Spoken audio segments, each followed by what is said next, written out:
नमस्कार, विशेष में आपका स्वागत है। इस वक्त आपके साथ मैं हूं अभिनव अभी। इन तस्वीरों को देखिए, सोचिए ये 21वीं सदी का हिंदुस्तान है। जब भारत दुनिया में अपनी तरक्की की बुलंदी पीट रहा है, तब भारत तरक्की की ताबीरें लिख रहा है। तब धर्म के नाम पर ढोंगी अधर्म की पोथी लिख रहे हैं। शमशान में लगी इस भीड़ को आप देखिए और फिर खुद समझिए कि आखिर ये हो क्या रहा है।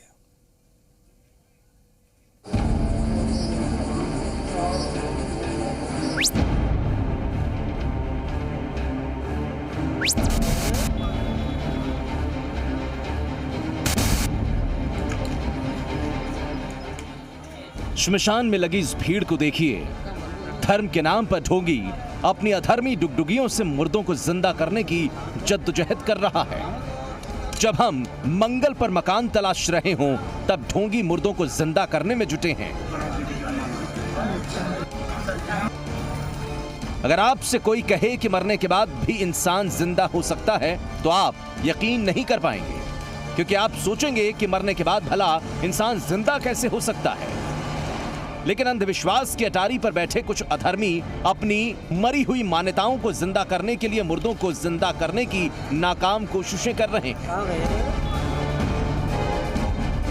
श्मशान की चौहद्दी पर जलते अंधविश्वास के दिए की इस आग को देखिए, परंपराओं के नाम पर चल रहे पापी तमाशे को देखिए और सिर पीटिए। दरअसल धौलपुर के दरियापुर में पिता और पुत्र को एक सांप ने डस लिया। सांप के काटने से पिता और पुत्र दोनों की मौत हो गई। अब अंतिम संस्कार करने के बजाय श्मशान में मुर्दों को जिंदा करने के लिए ढोंगियों को बुला लिया गया। ढोंगी अंधविश्वास की आग में शवों को जला रहे हैं और पिता पुत्र को जिंदा करने की कोशिश कर रहे हैं।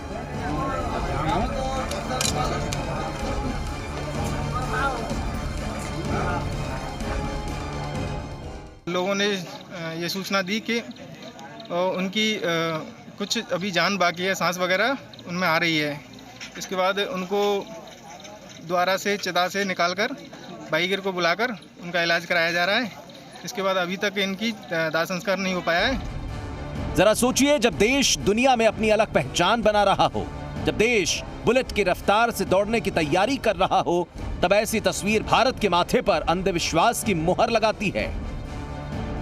ऐसे में सवाल कि आखिर प्रशासन अंधविश्वास के नाम पर अधर्म करने वालों पर कार्रवाई क्यों नहीं करता। भानु शर्मा, जी मीडिया, धौलपुर। कहते हैं जब इंसाफ की आस में उम्मीद खत्म हो जाती है, फिर इंसान टूट जाता है। पैसों के आगे जब गरीबों की नहीं सुनी जाती,